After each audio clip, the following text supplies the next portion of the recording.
우리 하나님의 말씀은 요한복음 1장 19절부터 23절까지 우리 한 말씀씩 나누어서 읽겠습니다. 요한복음 1장 19절부터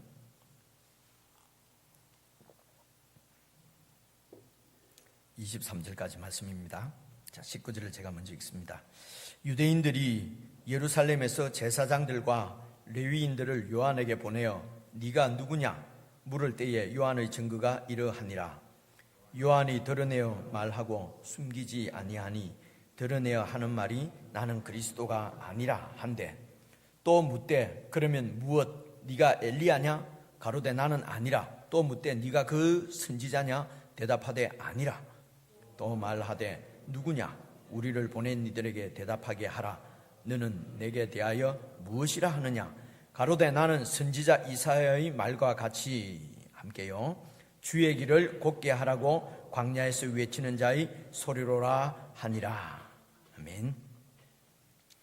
오늘 저녁에는 지난주에 이어서 제가 말을 조금 빨리 해서 1장 끝까지 말씀을 좀 한번 살펴보려고 합니다. 지난주 우리 이 말씀은 예수님이 이 땅에 2000년 전에 이 땅에 오신 예수님이 그냥 사람의 아들이 아니라 태초부터 계신 하나님이셨다. 그 하나님의 별명이 말씀으로 우리에게 이렇게 소개를 했습니다. 예수님이 말씀이었다. 말씀이라고 하는 것은 하나님의 뜻, 하나님의 의도, 하나님의 뜻을 이렇게 나타내주는, 하나님의 뜻을 우리들에게 잘 알려주시는 분으로 오셨다고 하는 그런 말씀이지요. 그런데 우리가 기억하건대 그 예수님 안에, 여러분 3절에 보니까, 4절에 보니까 그 안에 예수님 안에 생명이 있었다 이랬거든요. 그리고 그 생명은 사람들의 빛이다. 그래서 예수님이 생명으로 우리에게 생명을 주시는 분으로, 그 생명이 우리 인생이 이제 이렇게 에게 빛이 되신다. 참 좋은 말씀은 다 모아놨는데 이게 무슨 말씀이냐 하면은 이런 얘기입니다. 여러분, 태초에 말씀이 계시니라. 태초에 하나님이 천지를 창조하실 때에 하나님께서 천지를 창조를 하셨습니다. 그런데 그 처음 창조하신 천지가, 여러분 창세기 요즘 주일날 보는 것처럼 그 천지가, 그 땅이, 세상이 혼돈하고 공허하고 암흑 가운데, 흑암 가운데, 깊은 흑암 가운데 있었다는 것이거든요. 하나님이 처음 창조하신 이 세상이 그런 세상이었다는 거지요. 그런데 거기에 첫째 날에 하나님께서 빛이 있으라. 그래서 빛을 창조하니까 그 빛이, 이제 그 빛에서 이 빛이 모든 이 세상의 창조물에게 생명을 주는 그 생명의 근원이라는 것입니다. 이 빛이 모든 그 생명을, 이제 둘째 날부터 하나님께서 생명을 창조하시게 되는데 그 모든 생명의 근원이 바로 이 빛이라고 하는 것입니다. 그래서 우리 처음 창조된 우리 인생들이 처음 창조된 첫 창조, 지금 아담의 후손으로, 아담의 자손으로 창조된 우리 흙에 속한 아담과 같이 창조된 우리는, 흙에 속한 우리는 사실은 이게 그 우리 인생은 처음 창조된 그 모습은 혼돈하고, 그래서 사람들이 인생이 혼돈한 것입니다. 이를 어떻게 사는 것이 정말 좋은 이게 맞는 일인지, 그리고 공허하고 어떤 일을 해도 마음이 늘 뻥 뚫리고 공허하고, 그래서 마치 흑암 가운데 있는 것처럼 인생이 도대체 무엇을 위해서, 왜 어떻게 살아야 되는 것인지, 어디서 와서 무엇을 위해서 살고 어디로 가는지 모르면서 그냥 막 남들이 사는 대로, 남들이 그냥 애들 유치원 보내면 나도 보내고, 학원을 10군데 보내면 나도 10군데 보내야 되겠고, 그냥 내 아들이 그냥 학군 좋은 데 가면은 뭔가 내 애도 학군 좋은 데로 이사를 가야 될 것 같은 거, 그래서 이사 갈 수 없는 능력이 없으면은 그저 자신을 비하하고 열등감에 빠지고 내 자식한테 뭔가 못 해줬다고 하는 이런 비참함. 그래서 이 세상에서는 이 처음 창조된 세상이 마치 공허하고 또 이렇게 혼돈하고 흑암 가운데 있는 것처럼 첫 창조된 인생들이 마치 그런 흑암과 또 그 공허와 그런 혼돈 가운데 있는 이런 그 사람에게 비추어지는 빛이란 말입니다. 이 빛이 생명의 근원이라는 것입니다. 그래서 예수님께서 이런 혼돈한 인생들에게 생명을 주시는 빛으로 오셨다는 것이죠. 그래서 이 빛에 대해서 증거하는 사람이 지난 수요일에 못 본 말씀입니다. 여러분 6절 한번 봐보십시오. 이 빛에 대해서, 이 예수님에 대해서 증거하러 하나님의 보내심을 받은 사람이 누구냐면은 요한이에요. 그죠? 6절에 나온 요한. 그래서 이 요한은 와서 지금 백성들에게 세례를 주온 요한이기 때문에 여러분 잘 아시는 얘기를 정리를 합니다. 근데 간혹 모르는 분들도 있어요. 그죠? 이 요한은 그래서 세례 요한이라고 얘기를 합니다. 근데 이 요한복음을 지은 요한은 이 요한이 아닙니다. 다 알고 계셨죠? 그죠? 이 성경, 이 요한복음을 지으신 분은 사도 요한입니다. 예수님의 12 제자 중에 한 분이고, 여기에 나오는 하나님께로부터 보내심을 받은 사람이 났는데 이 사람이 요한이라 하는 것은 사도 요한이 아니고 세례 요한이에요. 다른 분이에요. 다른 사람인데 왜 이름이 같아가지고 자꾸 헷갈리게 만들어. 이름 같은 사람이 무지 많습니다. 예수님 당시에 예수라고 이름하는 사람들도 많았어요. 여러분 그 무당 중에 하나, 박수 무당 중에 바예수라는 사람도 있었잖아요. 사도행전 보면은 바예수가 무슨 말이냐면 예수의 아들이다 이런 말입니다. 바가 아들이라는 거죠. 벤허 할 때 이 벤도 아들이라는 말이에요. 이렇게 베토벤, 베토의 벤이다 이런 말이거든요. 이런 건 이제 저녁에 오신 대가로 이게 팁, 뭐라 그러죠? 보너스를 드리는 거예요. 그래서 예수도 많았고 요한도 많아요. 그런데 이제 여기 나오는 하나님께로부터 보내심을 받은 사람이 나오는데 이름이 요한이에요. 7절 보세요. 요한이 증거하러 왔는데 그 뭐에 대해서 증거하러 왔습니까? 빛에 대해서 증거하고, 이 빛이 누굽니까? 예수 그리스도가 비친 것을, 그 안에 생명이 있는 것을 증거하러 하나님이 미리 요한을 보내신 거예요. 그렇죠? 그래서 미리 보냈는데, 그래서 뭐라고 합니까? 모든 사람으로 자기를 인하여서 믿게 하려 합니다. 그래서 요한이 자기가 증거하는 그 빛을 잘 이 백성들한테 전해서 백성들이 이 예수님을 믿을 수 있도록, 그래서 그 예수님을 받아들일 수 있도록 하려고 요한이 왔다는 것이에요. 그래서 요한이 와서 어떻게 이 빛이신 예수님을 이 백성들이 받아들일 수 있게 만드느냐. 그래서 이 예수님을 나의 주로, 나의 생명의 빛으로, 창조주 하나님으로 받아들이려고 하면은 그 백성들이 지금까지 살던 죄를 뉘우치고 죄를 회개하고 하도록 요한이 일을 했다는 것입니다. 백성들이 죄를 회개하도록. 죄를 회개해야 죄의 근원은 내가 왕인 거거든요. 내가 내 중심으로 그냥 내 이익되는 대로 사는 거거든요. 그래서 이런 내 중심적인 생각을 강하게 갖고 있으면 예수님이 빛으로 오셔도 빛을 받아들이지 않는단 말입니다. 그래서 세례 요한이 한 사역의 중요한 사역은 백성들 하여금 회개케 하는 일이었어요. 그래서 죄를 뉘우치고 죄를 사함받게 하는 것이죠. 그럼 완전한 사함은 되지 않더라도 죄를 했던 고백하고, 내가 정말 죄를 지었습니다 라고 하는 사람에게는 요한이 요단강가에서 세례를 준 것입니다. 세례의 의미가 많이 있습니다만 지금 설명하면 길어요. 이 세례의 의미가 오늘 성경에 나온 대로만 제가 살펴보려고 하는데요. 그래서 세례를 줬어요. 그래서 많은 백성들이 죄를 회개하고 요한으로부터 세례를 받았단 말입니다.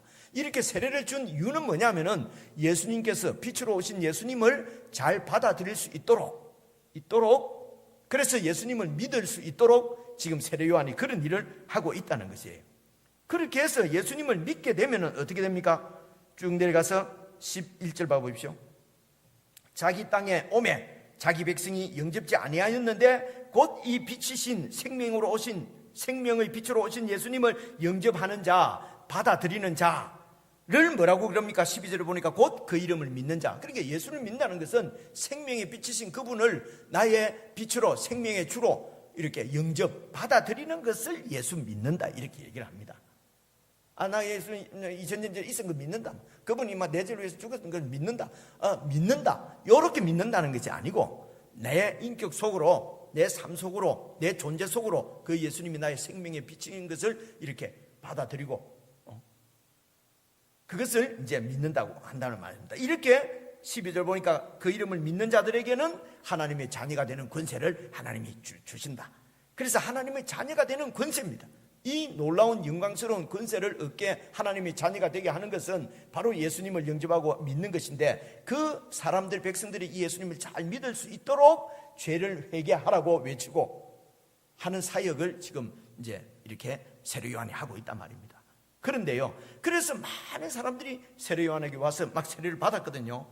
그러니까 이런 역사를 보고 제일 민감한 사람들이 누구냐 그러면은 이러면 19절입니다. 오늘 읽은 19절 봐보세요. 유대인들이 예루살렘에서 제사장들과 레위인들을 요한에게 보냈어요. 이 제사장과 레위인들이 뭐 하는 사람들이냐면은 그 성전에서 백성들의 죄를 사하기 위해서 하나님 앞에 백성들을 대표해서 제사 드리는 사람이잖아요. 그래 자기들이 제사를 드려가지고 지금 백성들의 죄를 사해 주는데, 근데 저기 요단강가에서 듣도 보도 못한, 미안합니다, 놈이 하나 나타나가지고 이 뭐 어디서 불러먹던 개백당인지 모르겠는데 나타나가지고 막 죄를 막 용서한다 그러면서 막 세례를 막 주고 이러니까 제일 민감한 거죠. 그렇겠죠, 그죠? 그래서 이 제사장들 레위인들이 와서 네가 도대체 누구냐 물어보자. 네가 누구냐? 네가 뭔데 죄를 막 사해주냐? 죄 사해주는 일은 누구 전문인데요? 우리가 전문인데. 근데 아무리 제사를 드려봐도 백성들이 별로 죄 용서 받는 것 같지도 안 하고, 그런데 지금 이 사람이 나타나서 막 회개하라 막 그러고 막 세례를 주고, 그래 와서 네가 도대체 누구냐? 그러니까 요한이 드러내놓고 숨기지 않고 말하기를 뭐라고 얘기합니까? 20절에 보니까 나는 그리스도가 아니다. 이 말은 뭡니까? 죄 용서함을 주는 사람은 그리스도인 것을 이 대제사장이나 이런 사람들이 알고 있는 거죠, 그죠? 그러니까 네가 그리스도냐 이렇게 물은 거예요. 그러니까 나는 그리스도가 아니다. 그 도대체 네가 뭐 하는 사람이냐? 23절 보십시오. 가로되 나는 그리스도가 아니라 선지자 이사야의 말과 같이 주의 길을 곧게 하라고 광야에서 외치는 자의 소리다. 소리다.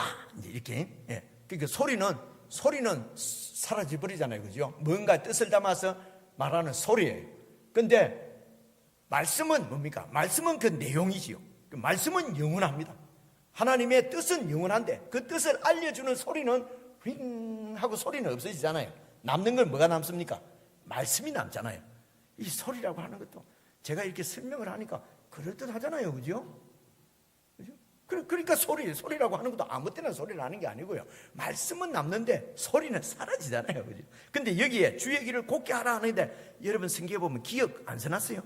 기억이나 일이나 이렇게 써져 있는 책이 좋은 책입니다. 써져 있죠? 기억을 쫙 따라서 가면 뭐라고 되어 있습니까? 장로님, 뭐라고 되어 있죠?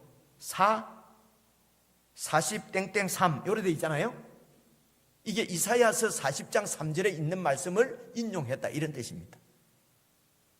오늘 미천 다 드러나네, 그죠? 다 알려주네.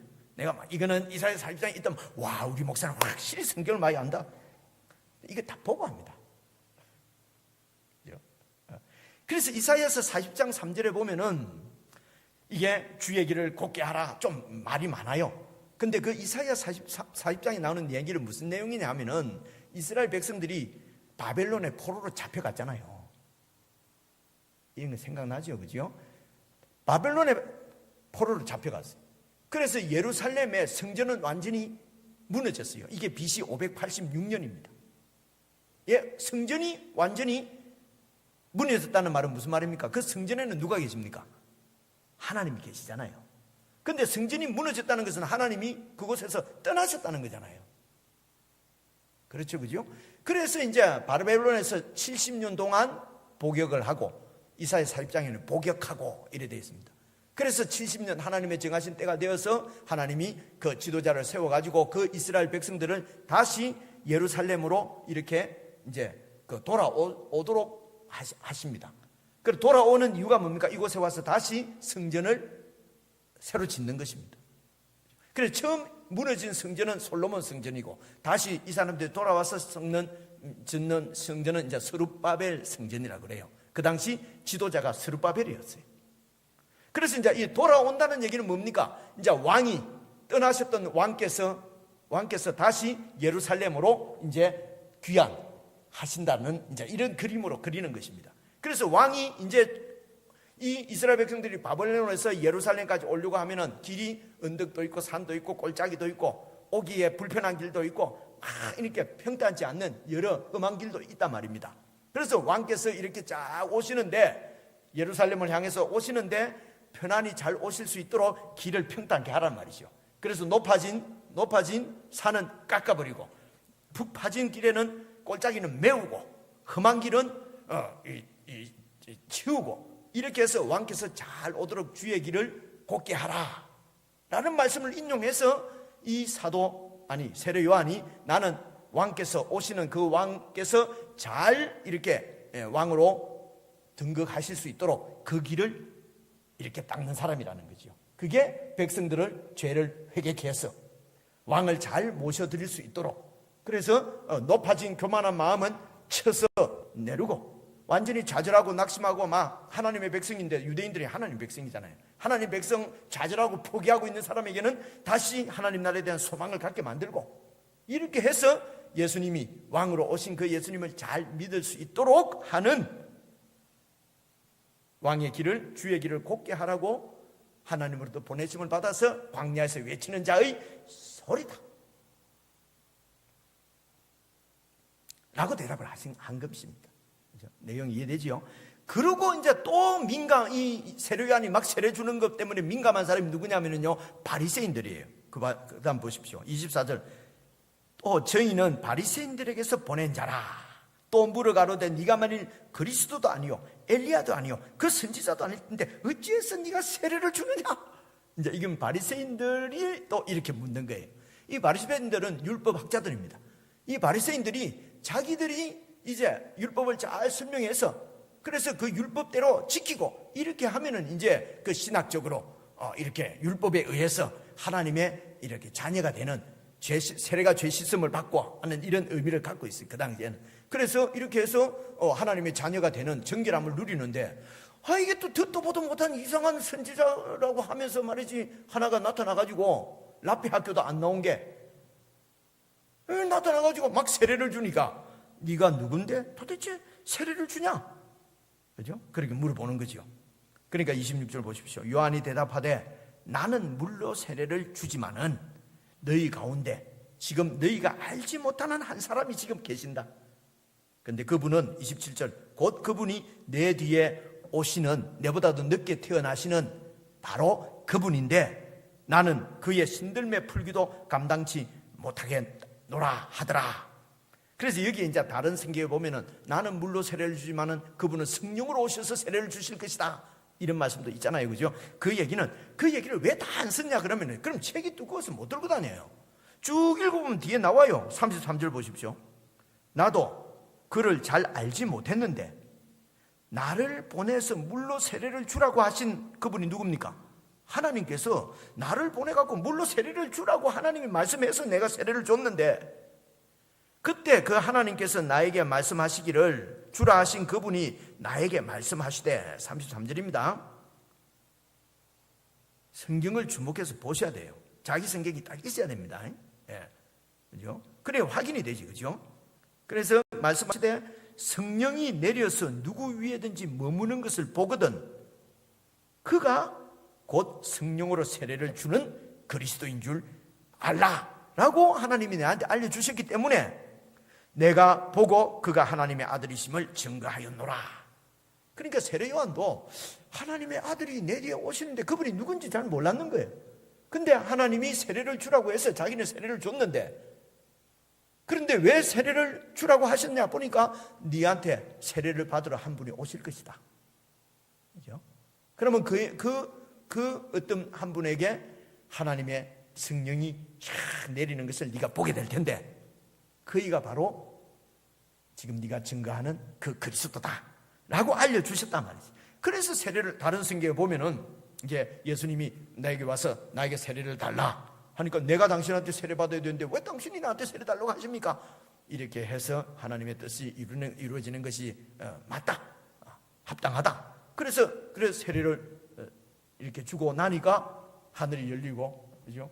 성령께 비둘기처럼 성령님이 내려와서 그 위에 앉고, 또 하늘에서 음성이 들리기를 이는 내 사랑하는 아들이요 내 기뻐하시는 아들이다 라는 음성이 들렸다 하는 게 마태복음에서 나오잖아요, 그죠? 그래서 이분이 바로 그리스도시구나.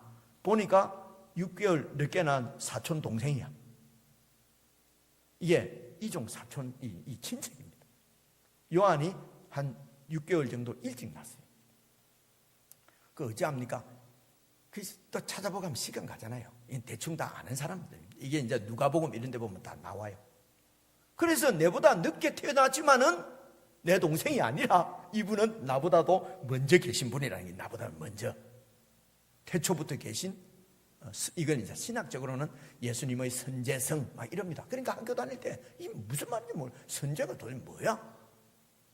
그냥 앞선 자, 선생할 때 앞선 자, 쟤는 있을 제자예요. 먼저 계셨다. 그럼 먼저 계셨다 이러면 알아들을 텐데, 선제성 막 이러니까 뭔가 되게 어려운 것 같잖아요. 혹시 어디 가서도 예수 그리스도의 선제성 사고 이러면 다른 게 찾아보는 게 좋습니다. 좀 알기 쉽게 알아듣게 해야지, 그죠? 먼저 태초부터 계신 분이다, 하나님이다, 그죠? 이제 그래서 29절 보십시오. 29절. 그래서 세례 요한이 세례를 28절부터 보면, 이 일은 요한의 세례 주던 곳 요단강 건너편 베다니에서 된 일이니라. 그 이튿날에 요한이 딱 보니까 이제 예수께서 자기에게 나으심을 보고 가로되 보라, 세상 죄를 지고 간 하나님의 어린 용이라다. 이거는 이제 벌써 이제 세례를 주고 다 하고 다음입니다. 그래서 어떻게 알게 됐나를 얘기하는 것이 아까 우리가 33절 읽은 거예요. 그건 쭉 설명하는 거예요. 그래서 예수님께서 자기에게 나오시는 걸 보고 가로되 보라, 세상 죄를 지고 가는 하나님의 어린 양이 바로 이분이다. 30절 보세요. 내가 전에 말하기를 내 뒤에 오는 어떤 한 사람이 있는데 그분이 나보다 앞선 것은, 선제한 것은 그가 나보다 먼저 계심이라, 선제하심이라 라고 한 것이 바로 이 사람을 가리킵니다. 나도 그를 알지 못했는데 내가 와서 물로 세례를 주는 것은 그를 이스라엘에게 나타내게 하려고 물로 세례를 준다. 그러니까 세례 요한이 지금 세례를 주는 이유는 뭡니까? 예수님이 그리스도인 것을 나타내게 하려고 지금 세례를 주는 거죠. 여기에서는 세례의 의미가, 물 세례의 의미가 그렇습니다. 그죠? 예수님을 나타내게 하는 것이었어요. 그래서 35절입니다.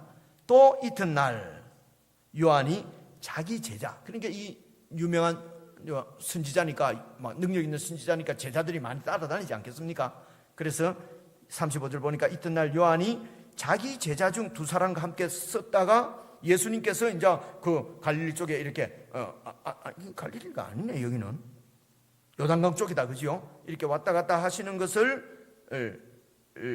두 사람과 함께 섰다가 예수의 다니심을 보고 말하되 보라, 저분이 하나님의 어린 양이로다 하니까 37절 두 제자가 그 선생님의 말을 듣고 예수님을 쫓아간 거예요.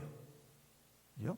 그리고 38절 보십시오. 그래서 예수께서 돌이켜서 그 쫓아오는 것을 보시고 물어가로되 뭐 필요한데? 물어봤다는 거죠. 무엇을 구하느냐 너희들이 나한테 하니까 라비여 어디 계시오니까 하니, 라비는 번역 선생님입니다. 선생님 어디에 계십니까? 물어보니까 39절 예수께서 가라사대 응? 내 있는데? 그럼 같이 가자. 와봐라. 그러므로 저희가 가서 그 예수님께서 계신 데를 보고 그날 함께 종일 그 예수님하고 같이 같이 있었단 말입니다. 뭐 했는지는 뭐 안 나와 있지만 뭐 했겠습니까? 그죠? 여러 가지 말씀을 많이 듣고 안 하셨겠습니까? 하니 때가 제 10시쯤 되었더라. 자, 얘기입니다. 제 10시입니다. 10시면은 우리 사복음서 성경할 때 여러분 유대 시간으로 10시이라면은 몇 시라고 그랬습니까? 더하기 6 하면은 16시거든요. 그럼 오후 4시거든요. 그죠?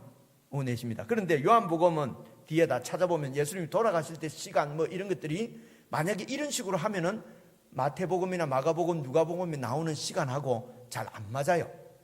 그래서 지금 이 요한복음이 기록되었을 때는 이게 뭐 뒤에 한 90년, 85년에서 90년 사이 이렇게 봐요.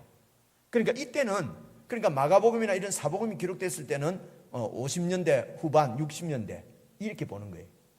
근데 이제 이 80년대 들어와가지고는 로마가 이제 거의 뭐 이렇게 해서 그 모든 때가, 그러니까 원래 유대인들이 6시다 그러면 더하기 6 해갖고 12시구나 하는, 이거는 유대인들은 그러니까 아침에 동이 트면은 그때가 하루의 시작이에요. 그러니까 6시에 날이 샌다 하면은 6시가 0시가 되는 거예요. 그러니까 6을 이제 제 3시다 그러면 더하기 6 해갖고 9시 이제 이렇게 보는 거거든요.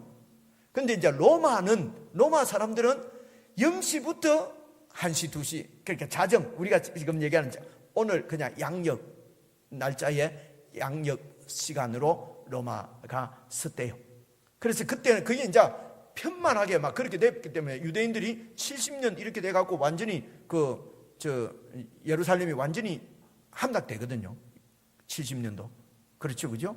로마의 티도 장군 60년대 이럴 때에 막 반란을 일으킵니다. 율법 이게 수호 때문에 반란. 자꾸 또 말이 길어지네. 왜 율법 수호냐면요, 이 또 약간 또라이 같은 황제가 나타나 가지고 내 동상을 갖다가 저 성전 앞에다 세워라, 막 이런 식으로 한 거지요.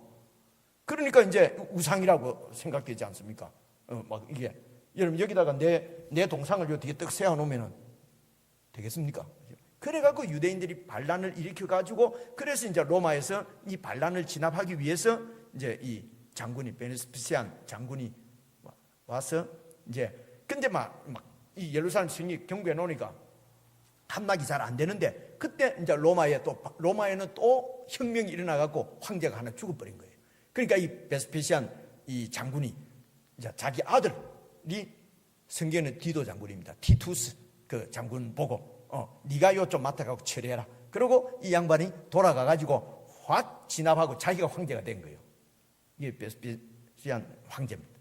그리고 이제 이 디도 장군이 그래서 이 예루살렘을 완전히 함락을 시켜버리거든요. 그리고 뒤를 이어서 이 사람도 또 황제가 돼요. 이 디도 장군도.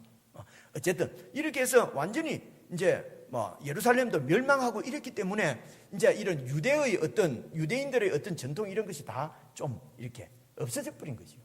그래서 요한복음을 기록할 때 이 십시는 로마인들이 사용하던 오늘 우리가 얘기하는 10시다. 학자들이 이렇게 얘기를 해요. 그 뒤에 이러면은 다 이 앞뒤가 잘 맞아요. 그러니까 오전 10시쯤에 예수님한테 가가지고 하루 종일 예수님하고 같이 있은 거예요. 많은 말씀을 들었겠죠, 그죠? 그래, 이 사람들이 누구냐면은 40절 봐보세요. 요한의 말을 듣고 예수님을 쫓아간 사람 중에 하나가 시몬 베드로의 형제 안드레라. 안드레가 따라간 거예요. 그 두 사람인데, 두 사람 중에 한 사람은 누군지 잘 모르겠는데 보통 요한복음을 기록한 요한일 거라고 얘기하는 거예요. 이제 자기하고 안드레하고 같이 간 거예요. 안드레가 베드로 동생이에요. 그래서 이 안드레가 41절 봐보십시오. 그가 먼저 예수님을 하루 종일 만나고 먼저 자기의 형제 시몬, 이 시몬이 베드로거든요. 시몬을 찾아가서 말하되, 형, 우리가 메시아를 만났다. 하루 종일 있으면서 얘기를 다 들어보니까 메시아야, 이분이. 그냥 쓱 가서 메시아네 이래 되는 게 아니에요. 이해가 오지? 무슨 말인지, 그지요? 근데 성경에는 그냥 10시에 가갖고 하루 종일 있었다, 요렇게밖에 안 나오거든요. 그럼 하루 종일 뭐 했겠습니까? 세세세 했겠어요? 공기놀이를 했겠어요? 예? 예수님부터 말씀을 다 안 들었겠습니까? 그러니까, 그리스도를 내가 만났다. 메시아는 번역하면 그리스도라 돼 있잖아요. 메시아는 유대 말이고 히브리 말이고, 그리스도는 그 당시 쓰는 헬라 말이에요. 우리가 메시아를 만났다. 그래서 42절, 그 베드로를 형을 데리고 안드레가 예수께로 오니 예수께서 딱 보시고 네가 요한의 아들 시몬이니 장차 게바라고 하리라 하시니, 게바는 또 번역하면 베드로라. 이 게바는 히브리 말이고 헬라 말로 번역하면은 이게 베드로예요. 베드로를 영어로는 지금 피터 그러거든요. 원래 이게 헬라 말로는 페트로입니다. 페트로가 바이라는 말이에요. 그래서 이 헬라 말로 하면은 베드로라, 영어로 하면은 피터 이러는 것이요. 피터는 이거는 어디서 나온 말인지 모릅니다. 이 영어는 내가 여러 번 얘기하지만 완전히 쌍놈 말이 돼가지고 이 원래 발음대로 못해요. 한국말은 발음대로 잘 됩니다. 베드로, 예수, 이게 원어에 다 가까워요. 저기 또 빠지네요. 일본 사람인가 중국 사람은 야소 이러잖아요. 예수가 안 돼가지고, 그죠? 그리스도, 원래가 그리스도예요. 우리는 그리스도로 딱 적어지는데 일본 말로는 기리시도, 이게 안 되니까 일본 말이 기리시다 이러거든요. 그리고 이제 저쪽 중국 말은 또 이 그리스도가 안 되고 이 발음이 잘 안 돼요. 이런 거는 그냥 사이드로 그냥 하는 얘기고요. 어쨌든 번역하면은 이제 베드로라. 그래서 이제 원래 처음에 안드레가 예수님을 만나고 그리스도인 줄 알고 자기 형님을 데리고 가가지고 형님 한번 들어보소 이래 했다는 거예요. 그러니까 예수님 보고 니는 베드로다 앞으로 이제 이렇게 얘기를 한 거예요. 그리고 많은 얘기를 했겠죠, 그죠? 그런 내용은 다 기록은 안 돼 있습니다. 그리고 그 다음 절 봐보겠어요. 43절 이튿날 예수께서 또 갈릴리로 나가려 하시다가 빌립을 만났어요. 그 빌립 보고 이르시되 나를 쫓으라 하시니 빌립은 안드레와 베드로와 한 동네 사람이야. 예수님 보고 쫓아라 그러니까 하고 쫓아왔다. 이렇게 보기엔 곤란하잖아요. 너 한 동네 사람이니까 베드로하고 안드레가 따라다니니까 너 뭐 하는 사람이야? 그럼 뭐 이제 하여튼 메시아야 그리스도야 네 나를 쫓아라 하니까 안 쫓았겠습니까? 그죠? 이렇게 이해를 해야지. 안 그러면 예수님이 아무나 보고 세상 사람 다 나를 쫓아라 그러면 아무도 안 믿는 사람 없지. 다 믿어야 될 거 아니에요. 그래서 성경을 없는 얘기를 내 마음대로 지으면 안 돼요. 근데 앞뒤를 잘 이렇게 보면은 그랬겠구나. 그래서 빌립 보고도 나를 쫓아라. 그러니까 이제 빌립이 이제 예수님을 쫓았어요. 빌립은 베드로하고 안드레하고 한 동네 사람이에요. 그리고 빌립이 보니까 또 그리스도야 이분이. 왜 그러냐면 뒤에 보십시오. 45절 빌립이 또 친구 나다나엘을 찾아가고 이르되 모세가 율법에 기록했고 또 여러 선지자가 기록한 그러니까 성경이지요. 모세가 율법에 기록한 것은 모세오경이고 여러 선지자들이 기록한 것은 이사야서 예레미야서 지금 우리가 얘기하는 다니엘서 이런 거예요. 이런 선지서에 기록한 그 일을 우리가 만났다. 그리스도를 만났다. 그러니까 쫓아라 해갖고 그냥 쫓아 이것만 한 게 아니고 또 당신이 그리스도 성경 얘기를 얼마나 들었겠어요. 그러니까 율법에 모세오경에 성경에 기록한 그 그리스도를 오늘 우리가 만났다. 나다나엘을 찾아가가지고 얘기를 하니까 나다나엘이 보십시오. 46절 나다나엘이 만났는데 그분이 바로 요셉의 아들 나사렛 출신 예수다 라고 하니까 나다나엘이 가르되 나사렛에서 뭐 그리스도가 날 수가 있냐? 이 사람은 성경을 잘 안 한 거예요. 그리스도는 베들레헴에서 태어난다고 지금 다 돼 있는데 사무엘상 돼 있는데 나사렛 출신인데 원래 예수님이 근본을 잘 모르는 거죠. 나다나엘은 원래 예수님은 베들레헴에서 이제 그 호적하라가 태어나서 애굽으로 피신했다가 그리고 나중에 이제 성령의 지시를 따라서 나사렛에 가서 이제 이때까지 살았으니까 나사렛이 고향인 줄 아는 거예요. 그러니까 나사렛에서 뭐 선한 것이 나겠느냐? 잘 보십시오. 그러니까 빌립이 할 말이 없어. 야 가보자. 와봐라. 그러니까 와봐라 전도 뭐 이래서 왔는데 이 와봐라 그냥 와본다고 되는 게 아니고 가서 네가 얘기를 좀 들어봐라. 내가 잘 못 전하겠다. 나도 들어보니까 기더라. 그래갖고 와봐라 하고 이제 빌립이 나다나엘을 데리고 가는 거예요. 예수님한테로. 그러니까 예수께서 나다나엘이 자기에게 오는 것을 보시고 그를 가리켜 가라사대 보라 이는 참 이스라엘 사람이라 그 속에 간사한 게 없었다. 그러니까 지금 이스라엘 사람들은 간사한 게 많다는 거죠. 그죠? 이스라엘 사람이란 원래 하나님의 백성이에요. 원래 이스라엘은 하나님과 교류해서 이긴 사람이다. 하나님하고 관계한 사람이다. 제가 창세기 할 때 충분히 설명을 했죠. 그죠? 그렇지. 예, 그죠? 그럼 못 들은 척 하면 안 돼. 그래서 신약 성경을 알려면 구약 성경의 배경이 없으면 신약 성경이 잘 이해가 안 와요. 그죠? 그래, 같이 다 봐야 된단 말이지. 예. 그죠? 그래서 이스라엘이라고 하나님 백성이라고 했는데 이 이스라엘이 하나님과의 관계에서도 아주 외식적이고 아주 간사하고 이래 했다는 거지. 야곱처럼 계속 이스라엘 백성도 그래서 멸망한 거지요. 그죠? 근데 이는 참 이스라엘이구나. 간사한 것이 없구나. 하니까 48절 나다나엘이 가로되 어떻게 나를 아십니까? 본 적도 없는데. 그러니까 또 예수님께서 대답하여 가라사대 빌립이 너를 찾아가서 부르기 전에 네가 무화과 나무 아래 앉아 있었지? 그때 내가 보았니라. 이렇게 말씀하시니까 그 다음 나다나엘이 대답하되 라삐여 당신은 하나님의 아들이시오 당신은 이스라엘 임금이로소이다. 그렇게 얘기를 했어요. 왜 나사렛에서 뭐 선한 것이 나겠냐 했는데 가보자. 딱 오는 거예요. 예수님이 너는 참 이스라엘이구나. 간사한 게 없구나. 아니 날 아십니까? 빌립이 너 부르기 전에 네 무화과 나무 밑에 있었지? 그때 내가 봤노라. 아니 이거 어떻게 나를 알고? 이 신이구나, 하나님의 아들이십니다. 이제 이렇게 지금 내용으로 이렇게 돼 있잖아요, 그죠? 그럼 그리스도께서 뭐라고 하셔야 되겠습니까? 믿음이 좋구나. 내가 너를 그렇게 이렇게 기적이죠. 이거는 완전히 자기를 알아보니까 이랬다고 네가 바로 믿구나 해야 될 텐데 50절 보세요. 예수께서 대답하여 가르치되 내가 너를 무화과 나무 아래서 보았다 하는 이런 기적적인 일 때문에 믿느냐? 내가 이보다 더 큰 일을 네가 보리라. 그 큰 일이 뭐냐면은 진실로 너희에게 이르노니 하늘이 열리고 하나님의 사자들이 인자 위에 오르락내리락 하는 것을 네가 보게 될 것이다 하시니라. 그리고 2장 1절 가면 사흘 뒤에 또 가는 이야기입니다. 그래서 지금 한 6, 7분 남았는데, 그럼 이게 이제 무슨 의미인지 이것만 설명하고 마치려고 그럽니다.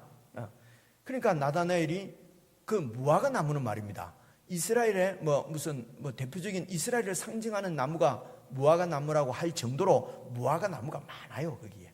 그럼 무화과가 쭉 이래 있으니까 주로 이제 그 그늘 밑에서 선지자들이 랍비들이 이제 그 제자들에게 이렇게 성경도 가르치고 율법도 가르치고 이렇게 했답니다. 그 그늘이 덥거든요. 그게 중동에 더운 거 아시죠, 그죠? 그럼 성경이라도 이야기 좀 하려면 그늘에 모이잖아요. 그래서 많이 그늘에 모이고 또 이제 묵상을 하고 할 때도 그늘에 무화과나무 밑에서 묵상을 하고 성경을 이렇게 기도도 하고 이렇게 했답니다. 그러니까 이제 이 나다나엘이 그곳에서 묵상을 하고 있었겠죠. 여러분 잘 한번 생각해 보십시오. 그때가 예수님 당시에 그러니까 한 AD 30년 30년 이쯤 안 됐겠습니까? 이 하나님의 백성이 500년 전에, 이미 550년 전에 완전히 나라가, 성전 자체가 완전히 무너지고 그 다음에 이제 성전을 다시 짓기는 했는데 이후로도 계속해서 외세의 그 강대국의 지배를 받고 있고, 그러면 그 백성들 중에 두 부류가 생기지 않겠습니까? 한 부류는 뭡니까? 그 외세에서 그냥 막 어쩌든지 살아남는 사람들이 있고, 한 부류는 하나님의 나라에 대한 그 이스라엘의 회복에 대해서 민족주의적인 그런 것은 나타나겠죠. 우리나라가 독립을 해야 될 텐데 하는 강력한 그런 민족주의자들이 나타나지 않겠습니까? 그래 이제 이런 사람들은 이제 계속 성경을 읽으면서 그리스도가 하나님이 메시아를 보내주신다 하는데 왜 메시아가 안 올까? 언제 하나님 나라가 세워질까? 이제 이런 것들을 성경을 통해서 묵상을 하고 있는데 이 나다나엘이 그 밑에서 그날 묵상한 말씀이 여러분 51절에 있는 하늘이 열리고 하나님의 사자들이 인자에 오르락내리락 하는 것을 보리라. 이게 이것을 학자들이 앞뒤로 다 보면은 이제 이런 생각을 묵상을 하고 있었던 거예요. 그래서 예수님께서 그 얘기를 또 하시는 거죠. 그래서 이 하늘이 열리고 하나님의 사자들이 인자 위에 오르락내리락 하려는 것을 보리라 하는 것은 여러분 아시잖아요. 창세기 28장에 나오는 얘기예요. 그죠? 누굽니까? 야곱이 이제 도망가다가 베델에서 이제 자잖아요. 잘 때에 꿈에 나타난 것이 하늘이 열리고 그곳에 땅에서부터 뭐가 세워졌습니까? 사닥다리지요. 사닥다리가 하늘에 되어 있고 거기에 천사들이 오르락내리락 했단 말입니다. 이 말은 간단히 말하면 바로 하나님 나라로 들어가는 하늘 길을 통하는 길이라는 게 사닥다리가. 그렇죠. 천국. 그러면서 이 하나님께서 이 야곱에게 약속하신 말씀이 너에게 후손을 주겠다. 그리고 이 땅을 네 후손에게 주겠다. 이 말은 내가 그 후손들을 하나님이 되어 주겠다. 하나님 나라를 얘기한다고 말씀을 드렸잖아요. 그렇죠? 이 약속이에요. 그러니까 이 하나님 나라의 약속이에요. 이 사닥다리는. 그런데 오늘 예수님께서 그 말씀을 가지고 뭐라고 그럽니까? 사닥다리가 안 하고 인자 위에 천사가 오르락내리락. 사닥다리가 인자로 바뀌어버렸잖아요. 그렇죠? 그러니까 뭡니까? 내가 하나님 나라로, 하나님께로 가는 길이 사닥다리가 나를 통해서 인생들이 하나님 나라로 간다는 것이에요. 나로 통해서 하나님이 통치하시는 하나님 나라가 이 땅에 세워진다는 것이에요. 즉 나의 십자가의 죽으심과 부활을 통해서 하나님 나라가 세워지는 것을 네가 볼 것이다. 내가 네 무화과 나무 아래서 이 말씀 묵상하고 있는 거 알아맞혔다고 하나님 하나님의 아들이고, 그렇게 하면 안 되고 계속해서 말씀을 잘 배웠어. 그렇죠? 잘 배워서 이 예수님이 바로, 그러니까 예수님을 3년 동안 따라다니면서 하나님 나라에서 배우고, 그렇게 해서 예수님이 하나님 나라구나. 그 믿음은 기적 같은 걸 한번 딱 본다고 생기는 게 아니에요. 계속해서 그 예수님을 나의 주인으로 모신 다음에 그분의 지도를 계속 받아야 돼. 말씀을 계속 주의 깊게 듣고 깨닫고, 그래서 이 말씀이구나 하는 것을 알지 못하면은 기적만 봐가지고는 믿음이 제대로 생기지 않단 말입니다. 자, 이 얘기를 요한복음이니까 요한복음 여러분 쭉 가서 21장 한번 봐보십시오. 요한복음 21장을 아직 9시가 안 돼서 제가 21장을 봅니다. 안 그러면 여기서 마치려고 했는데, 요한복음 21장 보시면은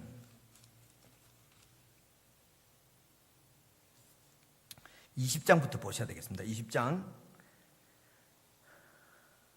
24절 보십시오. 20장 24절.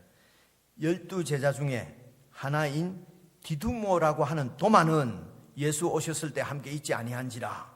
다른 제자들이 그에게 이르되 우리가 주를 보았다. 이제 어떤 상황인지 알겠지요? 예수님 십자가에 못 박히는 거 보고 제자들이 전부 다 도망갔어요. 그래가지고 그 다락방에 이제 막 무서워서 있는데 사흘 만에 예수님께서 부활하셔가지고, 그래서 이 제자들인데 찾아온 것이에요. 찾아와서 이렇게 앞에 보면 이제 이렇게 말씀 다 하셨고, 그리고 어디로 가셨어요? 어디로 간 게 아니라고 했죠, 그죠? 하여튼 사라지셨어요. 근데 이때에 도마가 그곳에 안 있었던 거야. 다 우리 아는 얘기잖아요, 그죠? 그래서 이제 뭐라고 그럽니까? 다른 제자들이 그에게 이르되 우리가 주를 보았다 하니 도마가, 25절 보십시오. 도마가 가로되 내가 그 손의 못자국을 내 눈으로 보고 내 손가락을 그 못자국에 넣고 내 손을 그 창이 찔린 옆구리에 넣어보지 않고는 믿을 수 없다. 이렇게 해야 됩니다. 이렇게. 도마는 의심 많은 계산인데 잘 모르겠어요. 의심 많은 도마인지. 그 다음 봐보세요. 그러니까 26절, 8해가 지난 다음에 제자들이 다시 집안에 모여 있는데, 도마도 그때 함께 있었는데 문들이 닫혔는데 예수님께서 또 쑥 나타나서 가라사대 너희에게 평강이 있을지어다 하시고 도마를 보시고 이르시되 네 손가락을 이리 내밀어서 내 손을 봐라. 네 손을 내밀어 내 옆구리에 넣어봐라. 그리하고 믿음 없는 자가 되지 말고 믿는 자가 되라. 도마가 갖고 봅시다 했겠습니까? 이제 넣어보고 했겠습니까? 바로 28 도마가 대답하여 가로되 나의 주시며 나의 하나님이시니다 라고 고백을 했어요. 대단한 고백이지요, 그죠? 나의 주님, 당신 하나님이십니다. 그럼 예수님께서 말씀하시기를 믿음이 좋구나 라고 해야 되는데 뭐라고 합니까? 너는 나를 본 거로 믿느냐? 보지 못하고 믿는 자는 더 믿음이 좋다. 보지 못하고 믿는 사람이 더 믿음이 좋다 라고 해야 되는데 뭐라고 되어 있습니까? 보지 못하고 믿는 자들은 복되다. 그럼 지금 보고 믿는 자는 복이 된다는 거예요, 안 된다는 거예요?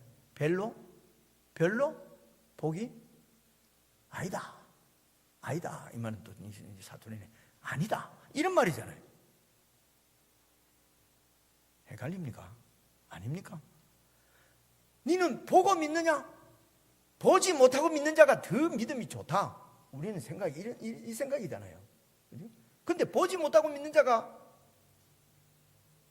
더 복이 있다도 아니고 그들이 복되도다. 눈으로 너는 보고 믿느냐? 보고 믿느냐는 복이 없다. 제가 자꾸 엉터리를 하는 것 같습니까? 그래서 기적을 한번 딱 보고 우와, 이 믿음은 확실하고 분명한 믿음이 아니라는 거예요. 보지 못하고 믿는 자들은 앞으로 보지 못하고 믿는 자들이 있지 않습니까? 누굽니까? 우리 같은 사람들이 있잖아요. 보지 못하고 믿는 사람들은 어떻게 믿습니까? 어떻게 믿습니까? 말씀 듣고 믿는 거예요. 그렇잖아요. 말씀을 잘 듣고 하고 믿어지는 게 진짜 믿음이라는 거예요. 기적을 딱 보고 믿는 믿음은 이 믿음이 확실한 믿음이 아니라는 거예요. 복이 별로 없는 믿음이에요. 내가 여러 군데 성경을 찾을 수 있습니다. 그래서 지금 그 나다나엘도 어떻게 나를 아십니까? 당신은 하나님이십니다. 그래, 내가 그렇게 니를 알아맞혔다고 마술처럼 알아맞혔다고 나를 믿느냐? 앞으로 진짜 일을 보게 될 거다. 이렇게 말씀하신 거거든요. 그렇죠? 그래서 아니나 다를까 이렇게 이제 여러분 마태복음 이래 보시면은 이제 살아난 대로 예수님이 그 여인들 보고 뭐라 하는가? 내 제자들에 가서 말해라. 그리고 내가 갈릴리로 먼저 가 있는다고 너희들 갈릴리로 오라고 하라. 그런 말씀이 마태복음에 나왔죠. 그 아직 안 봤구나. 이제 이번 주일날 볼 겁니다. 그러거든요. 그래서 이제 갈릴리로 이제 오라고 해서 갈릴리로 갔어요. 봐보십시오. 21장. 그 후에 예수께서 디베랴 바다에서, 이게 갈릴리 바다의 또 다른 말입니다. 이 위치마다 다 달라요. 백두산도 우리나라 요 북한 쪽에서 보면 백두산이라고 그러잖아요. 저게 중국 쪽에 가면 뭔 산이라고 그러죠? 장백산이라고 그래요. 같은 산을 두고. 그래서 이 갈릴리 바다도 이쪽 사람은 디베랴 바다, 이쪽 사람은 갈릴리 바다, 이쪽 사람은 또 뭔 바다, 말이 다 달라요. 요 이제 디베랴 바다가 갈릴리 바다입니다. 디베랴 바다에서 또 제자들에게 자기를 나타내셨으니 나타내신 일이 이러하니라. 시몬 베드로와 디두모라 하는 도마와 갈릴리 가나 사람 나다나엘과 세베대의 아들들과 또 다른 제자들이 함께 있는데 시몬 베드로가 나는 물고기 잡으러 가노라. 예수님께서 갈릴리를 오라 해서 갈릴리를 오기는 왔는데 여러분 생각해 보십시오. 3년 동안 왕이 되실 줄 알고 왕만 되면 나도 그 한 자리 차지하려고 열심히 따랐는데 자꾸 죽는다 사고 그러니까 막 죽으면 안 됩니다 하다가 야이 사탄아 막 물러가라 막 그래갖고 막 완전히 이래 했다가 그죠? 그래가지고 뭐 이렇게 네가 나를 부인하리라. 난 절대 부인 안 합니다. 막 내가 막 칼로 들고 당신을 지키겠습니다. 뭐 이래서 하다가 뭐 또 내가 내하고 같이 이렇게 나를 위해서 다 버린 너희들에게는 막 천배 이 땅에서도 영광을 누리고 막 하늘에서 영광 곧 왕이 되시는 모양이다. 그런 생각 안 했겠습니까? 막 그러가 이렇게 막 실망했다가 막 기대했다가 이랬는데 결국은 예수님이 돌아가셔 버렸단 말이에요. 그래서 그냥 낙심돼 갖고 딱 있는데 이분이 살아났어. 와가지고 갈릴리를 오라 그러는 거예요. 그러니까 무슨 생각하겠습니까? 아니 왜 갈릴리로 또 가? 살아났으면 어떻게 해야 되겠습니까? 왕이 되셔야죠. 왕이 되시려면 어디서 돼야 됩니까? 예루살렘에서 해야 되는데 갈릴리로 또 오라 그러니까 아니 살아났으면 살아났는 것도 지금 잘 안 믿어지는데 왕이 되셔야지 이제. 근데 갈릴리로 오라니까 이게 또 그러니까 갈릴리까지 왔어. 그죠? 와가지고 도대체 어째 되는지 모르겠다. 나는 고기 잡으러 갈란다. 이래 했다는 겁니다.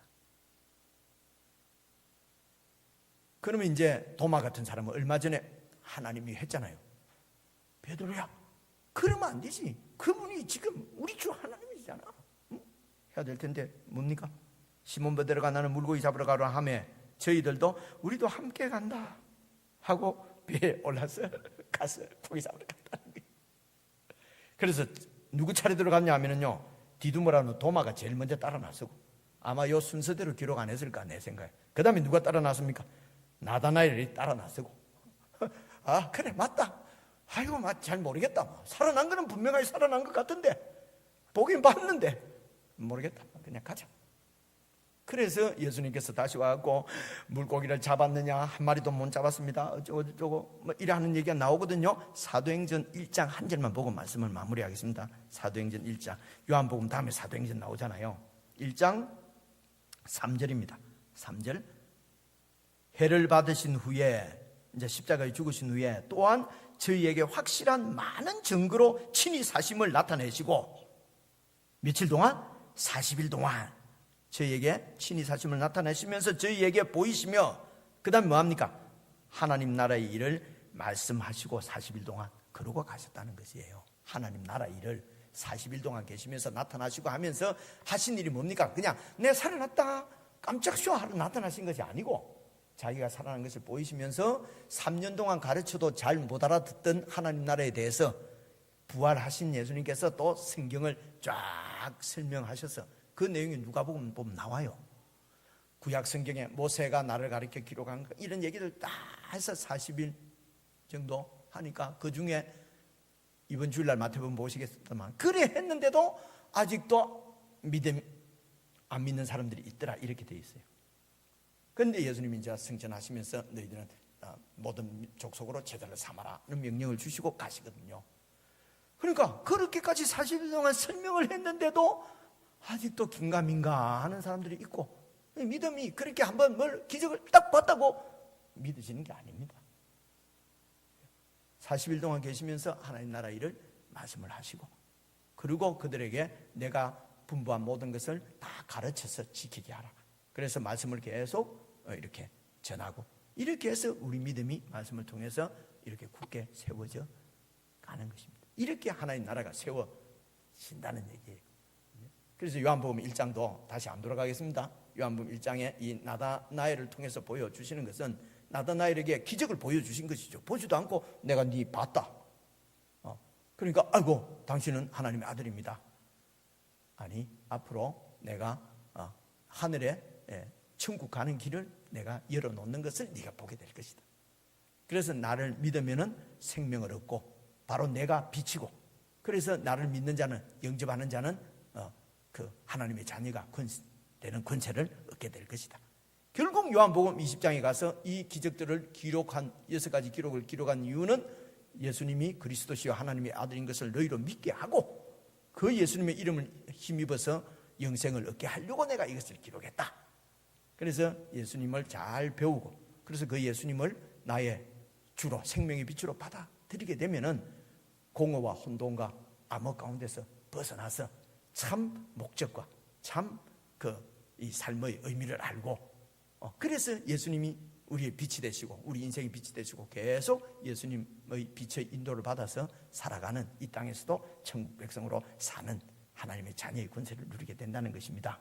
계속해서 말씀 앞에 우리가 집중하고 말씀 깨닫는 대로 헌신하고, 그렇게 해서 이런 하나님이 우리에게 주시는 하나님이 자녀의 그런 영광스러운 권세를 주님이 이 땅 가운데서 우리 목숨을 연장해 주시는 동안 여러분 정말 멋있게 풍성히 누리고 이 땅에서도 신나게 하나님 자녀로 승리하고 살아가는 저와 여러분 다 될 수 있기를 주님의 이름으로 축원합니다. 아멘. 우리 찬송 한 장 부르고 주기도로 제가 기도하고 주기도를 마치도록 하겠습니다. 492장입니다. 492장 늘 부르던 찬송이지요. 492장 찬송 같이 한번 부르고 제가 기도하고 마치겠습니다. 동행하소서 주께로 가까이 주께로 가오니 나의 갈 길 다가도록 나와 동행하소서.